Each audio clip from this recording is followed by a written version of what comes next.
រាជអាវុធហត្ថបានយល់ព្រមទទួលយកធ្វើកិច្ចសន្យារបស់លោកផែងវណ្ណៈថ្ងៃទី30ខែវិច្ឆិកាឆ្នាំ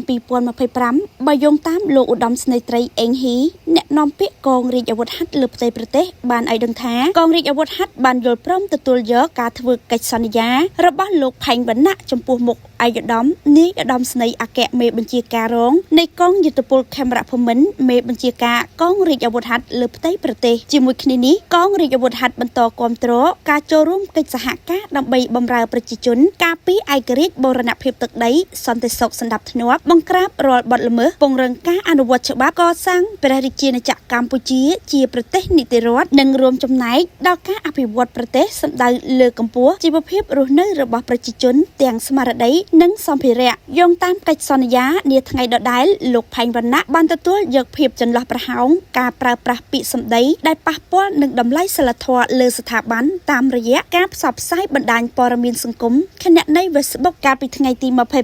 26-27 ខែវិច្ឆិកាឆ្នាំ2025កន្លងទៅនឹងបានធ្វើកិច្ចសន្យាមានដូចខាងក្រោម 1. បញ្ឈប់ការប្រព្រឹត្តអំពើខាងលើនេះតទៅទៀត 2. លុបចោលអត្ថបទនិងរូបភាពទាំងអស់ដែលបានបង្ហោះពាក់ព័ន្ធនឹងអំពើករណីខាងលើនេះ 3. ថ្កោលទោសចំពោះជនទាំងឡាយណាដែលឆ្លៀតយកព័ត៌មានខាងលើទៅប្រើប្រាស់ដើម្បីផលប្រយោជន៍ផ្ទាល់ខ្លួនបកពួកក្នុងបំណងបង្កចលាចលសង្គមបំផ្លាញសន្តិភាពនិងសុខដុមរមណីយកម្មក្នុងសង្គម